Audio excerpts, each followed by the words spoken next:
This weekend was all about Go Heels, Go America. That is, until the ECU Pirates fed the heels to the fishies.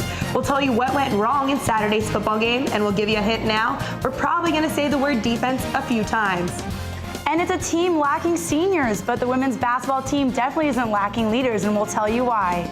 And oh, how the mighty fall. We'll show you how the field hockey's team's winning streak was snapped in a most dramatic fashion. All that and more, Sports Extra starts right now. From the University of North Carolina School of Journalism and Mass Communication, covering the full range of Tar Heel athletics, this is Sports Extra. Chapel Hill might need a long time to recover from the invasion of ECU fans who took over Chapel Hill on Saturday.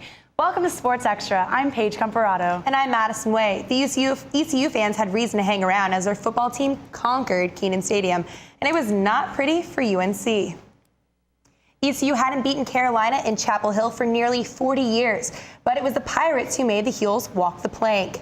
The Pirates got off to a quick start with a touchdown pass from number 5 quarterback Shane Carden. Carden threw for 3 touchdowns in the game. The Tar Heels offense sputtered throughout the first half, but did get a touchdown behind the arm of wide receiver Quinshaw Davis. In the second half, it was more the same as the Pirates stacked up the points, with Carden running for 3 touchdowns. Bryn Renner and the offense finally got things going with this touchdown pass right here to number 84 Bug Howard, but it was just too little, too late for the Tar Heels. This weekend was rough for the Carolina football team. And football analyst Luis Fernandez joins us now. So what exactly was happening, Luis? Well, to quote head coach Larry Fedora, that's a good question. The Pirates came into Chapel Hill and dominated the Tar Heels to the tune of a 55-31 score. Yikes. The defense gave up a lot of points, and the offense was out of rhythm for much of the game. So one thing Coach Fedora wants to see is passion and drive from his team. I know this, you got to play the game with passion, you got to play it with enthusiasm, you got to play it with energy, no matter what happens. Doesn't matter what happens. You can't let one play affect the next play. And we obviously don't have that right now. Yeah, it was pretty tough to watch the game, Luis, but let's go ahead and start with offense. They seemed to get off to a pretty slow start. Yeah, a slow start was definitely a problem for the Heels in the first half. Renner was never comfortable on offense. If you look here, he has almost no time to throw the ball. The O-line didn't give him much protection. You know, he never gets to step up in any of his throws. A lot of passes went errant out of the way. Ah, what a hit. And then you look at the running game, we really didn't get much going. You know, right here, A.J. Blue gets minimal yards in the red zone, starting off drives, getting with bad situations on first down, going into second down. And then there were the penalties, of course. It's really hard to convert a 3rd and 5. It's so much harder to convert a 3rd and 20. Now, anytime you give up 55 points, there has to be something going wrong with the defense, right? Yeah, there definitely is something wrong with the defense. And defensive tackle Tim Jackson makes a great observation. When it comes down to it, you got to make a tackle. I know I've missed tackles in the past. I missed tackles today. And I just got to look at the film and see how I can get better at it. Let's check out this one. Ready? 1, 2 missed tackles. That's a 7-yard gain right there. Here's another one. Ready? Whoop. Just got him, and that's a first down that he ends up getting. We look right here, missed tackles all over the place. Another problem was the cornerbacks were missing out on a lot of their one-on-one matchups because there was no pass rush. Let's count how long the ECU quarterback has to throw. Ready? 1 Mississippi, 2 Mississippi, 3 Mississippi, 4 Mississippi, 4 seconds. I don't care who's out there covering, 4 seconds is really tough to guard a wide receiver. Well, that's a whole lot of negatives right there, Luis. So there's got to be something good going on, right? There was one part of the team that I thought played very well, and you could say they're pretty special. That's right, it's special teams. Returns went well. Check out Ryan Switzer's 41-yard punt return here, really showing his athleticism. And his running mate TJ Thorpe had an excellent job. 45 yards on 1 kick return really gives us good field position, should be good for the offense in the future. Now, it might have been a rough game for the Tar Heels everywhere, but a lot of the mistakes are fundamental problems the team can fix with more focus and practice, and there are still opportunities to improve. This weekend, we play Virginia Tech, who's currently 4-1. Then, if we can beat them, it gives us good position going into the Miami game on October 17th. With it, we can get back into the race in the ACC, but it's a double-edged sword, because if we lose, we could drop to 1-5. This game is over, it's in the past, and the Heels need a short memory. If they can use this loss as motivation for the future and get a little bit of luck, Carolina might still be able to claim the ACC Coastal Division Championship. That's mighty optimistic of you, Luis. As you said, facing Virginia Tech in Blacksburg, that's going to be a very tall order. Thanks for joining us. Now for an update about former Tar Heel running back Giovanni Bernard. Last week, Gio won the NFL Pepsi Rookie of the Week award for his performance on the Cincinnati Bengals in a win against the Green Bay Packers. Bernard had 50 yards rushing with 1 rushing touchdown and 49 yards receiving. Yesterday, he had 37 yards rushing and 38 yards receiving in a loss to Cleveland. The women's basketball team is gearing up for the 2013-2014 season, and one member of the team is gearing up for a new role too. The women's basketball team will officially start practice this week, but there's one team member who won't be joining the players' huddle. Junior Whitney Adams is moving off the court and onto the sidelines as the team's student assistant coach. She injured her shoulder freshman year, and as the injury lingered, the women's basketball coaches saw an opportunity to use Adams off the court. Pretty much I just sat down with coaches, doctors, stuff like that, and they told me that they still really wanted me to be a part of the team and all that stuff, even though I couldn't physically play, but they still wanted me to be a leader. A leader is exactly what the team needs. UNC's roster is void of seniors. Head coach Sylvia Hatchell says Adams is the perfect fit for the student assistant coach position. Whitney has tremendous personality. You know, everybody just loves Whitney. You know, she is just dynamic and just everybody just draws to Whitney. That personality will make her new job as a leader less difficult. But an even bigger challenge she'll face is transitioning from player to coach. Adams joins a long line of Tar Heels who both played and coached women's basketball here at Carmichael Arena. Unlike those alumni, Adams is coaching her former teammates and her friends. They still view me as like a player, like a part of the team, and still like want to, joke around and stuff. But the coaches told me that since I'm in this new role, that I will have to be able to be more mature and almost put up a wall between me and them. And Coach Hatchell wants Adams to do more than just build a wall. She also wants Adams to be the bridge between the coaches and the players. You know, there may be some days where she'll say, hey guys, look, I know a little more than maybe just trust Coach Hatchell. Just do what she tells you to do. There's a reason for all this. That's part of what Adams hopes to bring to the team. Even though that I'm not on the court playing with them, I still have to lead in the locker room and off the court from the sidelines, being able to pick them up if they're not having, that hot of a game, or, they have a turnover or bad play or something. So they just want me to be able to encourage them and also still bring enthusiasm. Former Carolina players turned coaches include Sylvia Crawley, Charlotte Smith, and 2008 graduate Ivory Lotta, who will start working with the Heels this week. The 14th ranked volleyball team is off to its best start in school history and faced off against Notre Dame Friday night for the second time this season, looking to extend that winning streak. The Heels breezed through the first 2 sets, led by outside hitter Jovna Bielica. Bielica recorded 4 aces, including this one right here, as well as a team-high 16 kills. Carolina served up 13 aces compared to Notre Dame's 3, including 3 straight by sophomore Heather Gearhart, fueling a 12-5 run to end the match. Junior Lauren Adkins says the team's lack of focus contributed to the hotly contested third set. It's hard when you're beating a team 2-0 to keep the energy and intensity up through the third game to win, but I thought we kind of relaxed at the beginning and got too comfortable, but we fought back really well at the end to win. This week's hidden stat goes to our 14th ranked women's volleyball team, which hasn't lost a match at home since October 2011. That loss came against Florida State, Carolina's only ranked rival in the ACC this season. Since then, the Heels have reeled off 27 consecutive home wins. The Tar Heels will face 17th ranked Florida State in November in Tallahassee. So just how are the Tar Heels claiming so many wins? Let's go to reporter Delia D'Ambra to get that answer. That's right, Paige. I'm here live at Carmichael Arena with head coach Joe Segula. Now, Coach, you've talked a little bit about how your team can lose focus a little bit and get a little impatient, but you always seem to come back. Tell me where that momentum comes from for you guys. Well, volleyball is a game of momentum, and points come and go. The momentum comes with us, I think, from the confidence that they've had and experience. Some veteran players, Jovna Bielica has been outstanding. She's very committed and driven. And when you get that focus back when you rely on your seniors, Kayla Behringer, Caitlin Anderson had to do a great job, and AJ Tanar, all four upperclassmen who do a really good job and settle the team down, and just come up with the big plays at the right time. And the game just goes back and forth so quickly, and we've been able to capture most of the momentum and get a focus when it counts and when it gets to 20 points. We really do a better job. It seems we've been fortunate to really be focused at the end of each set. Right. And now a theme to this season seems to be winning in straight sets. Can you tell me how that third set really is a linchpin to so many of your successes? Well, we made a focus. You know, when you play volleyball, you've been around as long as we have, and both our players and staff, you realize that when it comes to the third set, you could be up 2-0, and often a team tends to settle back and just kind of think they're going to win the third game, and they tend to lose focus, and then maybe lose a set, and then come back and win a fourth.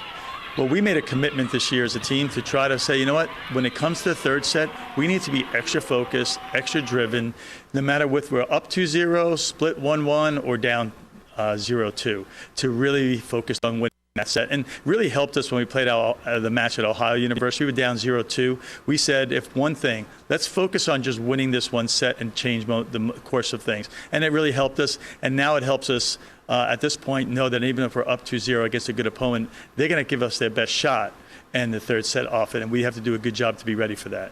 Right, and you guys have been playing here at home since September 13th. You're about to hit the road, face ACC newcomer Syracuse. How are you going to keep the team focused and ready to get on the road after being here so long?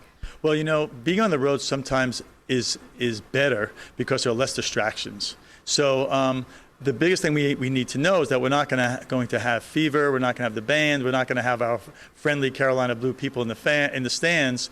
And so we have to generate the energy and the excitement from the bench, from the people on the court, the people on the sidelines, on the bench. And we've done a really good job in the first 2 weekends. And that's something special about this team. They have found a way to really be driven in the matches on the road and really seem very determined. And we'll just focus on those things, take it one set at a time, and hopefully carry that momentum through the travel weekends. Well, thank you so much, Coach. Paige, back to you on desk.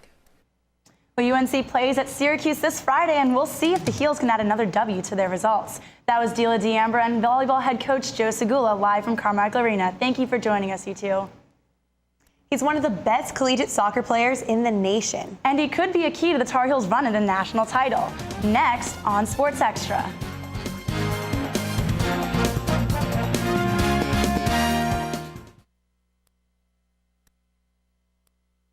Connect with us online by liking the Sports Extra Facebook page and following us on Twitter at @SportsExtra_UNC.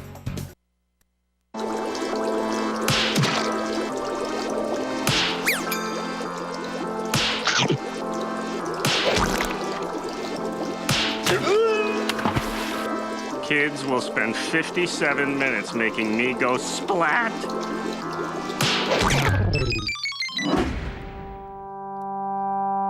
Brushing for 2 minutes now can save your child from severe tooth pain later. 2 minutes, twice a day. They have the time.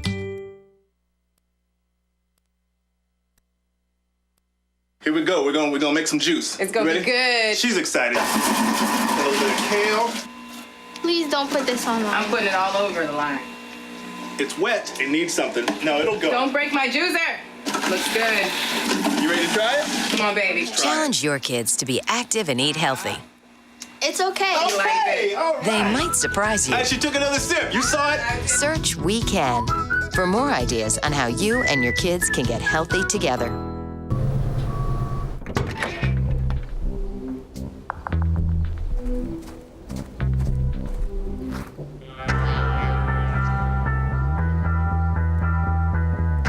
When you throw away money on wasted electricity, you're throwing away everything you could have bought with it. Saving energy saves you money. Learn more at energysavers.gov.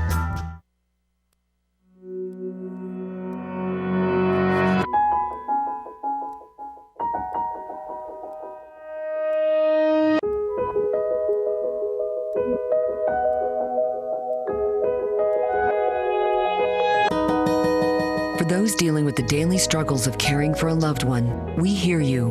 That's why AARP created a community with experts and other caregivers to help us better care for ourselves and the ones we love.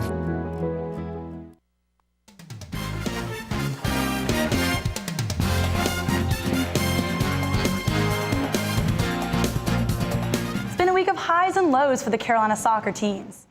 The men's team was ranked #1 in the country heading into Tuesday's game against William & Mary. The Heels were unable to score, losing their first game of the season by a goal.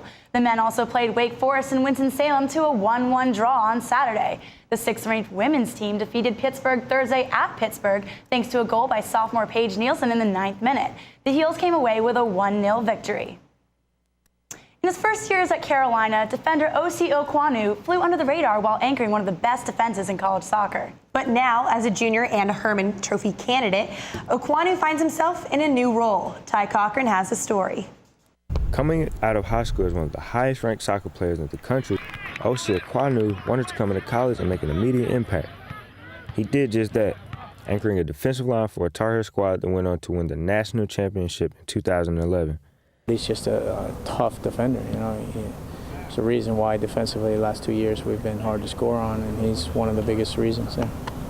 O.C. has competed with the under-20 men's national team along with many other highly competitive squads and believes his experience playing at that level has prepared him to be a better all-around player. It basically gives me like experience, like gives me a lot of games under my belt, playing at the top level, you know, playing against the best players. Like I played a couple of games like against Neymar, Isco, like a bunch of big players, so it gives me a bunch of experience, which allows me to like become a better player and work on my own craft and all that stuff like that. O.C. led the Heels to a #1 ranking in goals against average and shutout percentage in 2012. His defensive prowess hasn't gone unnoticed, as O.C. was not only a preseason first-team All-American, but also a candidate for the Herman Trophy, which goes to the nation's best collegiate soccer player. However, individual accolades aren't a priority for O.C. I really don't focus too much on that, like on the individual awards. I'm more about the team and, you know, fulfilling my roles and responsibilities as a captain and everything like that. That is a good honor and everything. I do appreciate it, but the team goals are first for me. While O.C. has dreams of one day playing professionally, he says his work at Carolina is unfinished and includes winning a 2nd national title. In Chapel Hill, I'm Talib Cochran reporting. Okwanu and the Tar Heels have allowed only 5 goals through 8 regular season games, but have a 3-1-4 record, so they're not scoring much. This Saturday, UNC is hosting the inaugural Carolina Sports, Business, and Fitness Expo at Kenan Stadium. The expo will include a career fair, panels about job opportunities in the industry, and a keynote speech by Tar Heel alum Phil Ford. Go to our Facebook page and find registration information. These Tar Heels are making a splash. And no matter what, UNC was bound to win this meet. We'll explain next on Sports Extra. Up and by, you know, I followed your character since the first episode. I'm a big fan, big fan. Thank you. And listen, your storyline, it makes for incredible TV drama. Thing is, your drug use is very adult content. Too adult for the kids. So I'm gonna have to block you. Oh, man. Yeah. Well, have a good one. You're a nice lady. Did you know kids who play outdoors have healthier lungs? Totally. Did you know that boys that play with dolls make better husbands? My son has lots of dolls. But did you know terry cloth diapers breathe better? I did. It's totally true. Oh, yeah. Did you guys know statistically friendly kids have more friends? Yeah. That's obvious. Did you know most people think they're using the right car seat for their kid, but they're not? Parents who really know it all know for sure that their child is in the right seat. Visit safercar.gov/the right seat to make sure your child is protected. Get your ass up. You're not sitting here. Yes, I am. Move. Give it to him hard. No. Every day, kids witness bullying. Why you stabbing me with it? No. They want to help, but don't know how. Oh, Teach your kids how to be more than a bystander. Visit stopbullying.gov.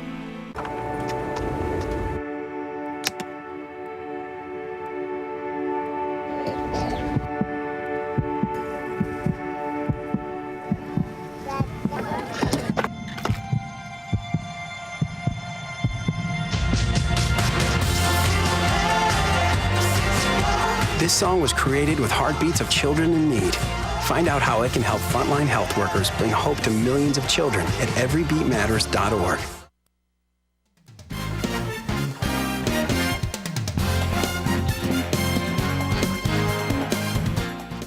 They're on the road again. Tar Heels were traveling and for the most part winning. Here's a look at what some other Carolina teams were up to this weekend. The men's cross-country team won Virginia Panorama Farms Invitational Tournament Saturday, while the women came in 9th place. The men's golf team is in Columbus, Ohio right now for the Jack Nicklaus Invitational. The tournament wraps up today. The men's and women's tennis teams are in the middle of 8-day tournaments. The men are in Tulsa, Oklahoma for the ITA All-American Championships, while the women are in California for the ITA Riviera All-American Championships. Anytime Carolina and Duke tangle, you can expect a battle. The #1 ranked UNC women's field hockey squared off against the arch rivals 13th ranked Duke Friday night under the lights at Francis E. Henry Stadium. The Tar Heels got off to a perfect start with Duke conceding a penalty stroke, which senior Marta Malmberg converted to give Carolina a 1-0 lead. UNC was rocking and doubled its lead in the 30th minute when junior Samantha Travers scored on this penalty corner, assisted by number 11 Sinead Loughran. Duke got back into the game less than 2 minutes later when senior Devin Gagliardi scrambled in this goal in the 32nd minute.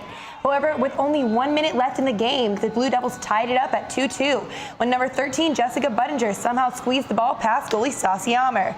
The game went into overtime. However, neither team could find the breakthrough, and we head to penalties. UNC's own Emma Bozak stepped up and pulled off this delightful move to juke the goalkeeper out of her shoes for an easy finish. Duke's Cherry Seaborn showed a similar level head, coolly rounding the keeper and placing the ball into the back of the net. The fourth Tar Heel penalty went to Rachel Madgerman. Madgerman tried to go past the goalie. However, the keeper was able to stop the goal. Duke senior Paula Heimbach won it for the Blue Devils with this well-taken penalty. Next up for the Heels is a home game against Maryland on October 5th. You know, I don't know if you remember this, but for the London 2012 Olympics, Procter & Gamble started a Thank You Mom campaign to honor the moms of the Olympic athletes and their influence on the athletes' lives. Well, the UNC swimming and diving team held its annual Blue and White meet this past Saturday for a same cause on a smaller scale. I caught up with the team to find out about its special tradition. The UNC swimming and diving team's annual Blue and White meet this past Saturday was an important part of a larger event for the team, Parents Weekend. Head swimming coach Rich DeSalm says the team always starts the season at home with the blue and white tradition to get everybody competing again and start the year off with an abundance of support. We put together a weekend where we're not having recruits and not traveling before our season and get a little, inter-squad meet going. The coaching staff put together an entire itinerary for parents, including a barbecue after the meet and tickets to the UNC football game. They even moved the meet from 9 a.m. to 8 a.m. so families could get everything done. The team asked if we could change it so they could spend more time with their family, and I certainly honor that. Before the meet, senior top swimmer Stephanie Peacock said it was special to have her parents there. Ever since I was little, I love swimming, and they would just make sure that I would go to every single swim meet that I wanted to. They always took time off of work to travel with me, so it's really important that they're going to be there for me. Peacock won the women's 100-yard freestyle and set a new blue and white record in the 500-yard freestyle. It was her family's first time watching her swim in Chapel Hill. Steph's a senior, and we've never made it, but being a senior, we wanted to try to get to everything this year we could. A sprinter on the team, Kyle Ficker, says it was great to have his parents there to watch the first race of his senior season,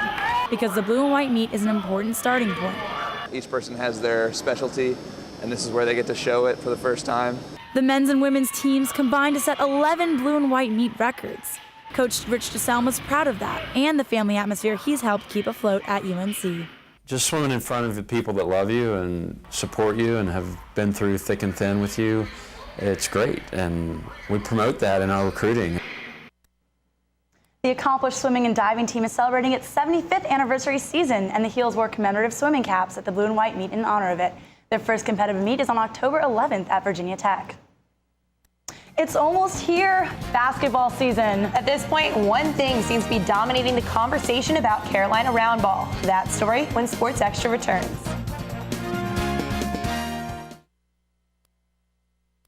Don't forget to tune in to our sister shows, Carolina Week at 5 p.m. every Wednesday on Time Warner 24 or Campus Channel 34, and Carolina Connection at 8:30 every Saturday morning on WCHL 97.9 FM. Danse, balance, suis la cadence. You didn't give up on sex. Don't give up on birth control either. There are more methods than you think. Find yours at bedsider.org.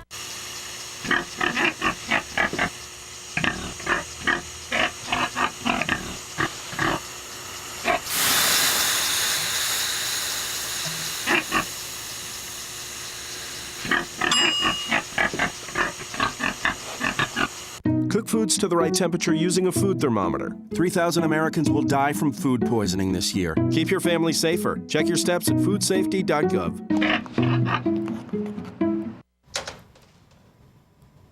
Wow, these are really good. You act surprised.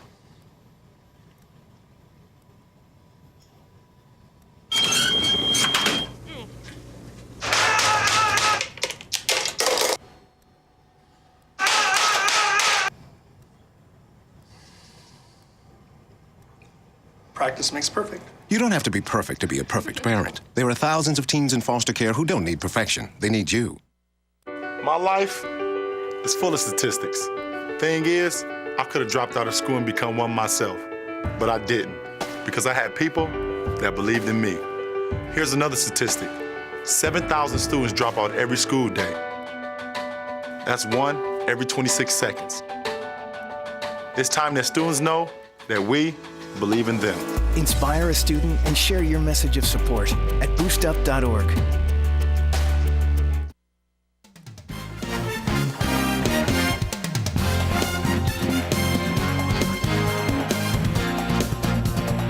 After the dreadful loss to ECU this weekend, we'll look back at a more positive moment in This Week in History segment. The Heels eked out a win against East Carolina on October 6, 2001, thanks to a big play by defensive end Julius Peppers. Carolina was clinging on to a slight lead when Peppers sacked ECU's David Garrard for a 9-yard loss, forcing ECU to punt from its own end zone and ultimately allowing the Heels to kick what would end up being the game-winning field goal. The Pirates scored again, but were unable to complete the comeback as UNC came away with a 24-21 win. It's brutal, and we hate to bring it up again, but we have to. The football team, Luis Fernandez is back with us. So how do you see the Heels ending this season? Well, to be honest, I think a lot of people are overreacting about this ECU loss. It's a big deal, but there's still a lot of football left to play, especially with the next 2 games coming up this next 2 weeks. I think if we get some momentum going, a bowl is definitely a possibility. All right, well, there's something that my fantasy football team and our football team have in common, and that is a 1-3 record. It's very upsetting, but I have hope for both teams. So I think that going into Virginia Tech, it could be a huge swing in momentum for the Tar Heels if they get that win there. But also, you know, maybe the Zero Dark Thursday black uniforms will give something to the defense, and maybe they'll start to toughen up. What about you?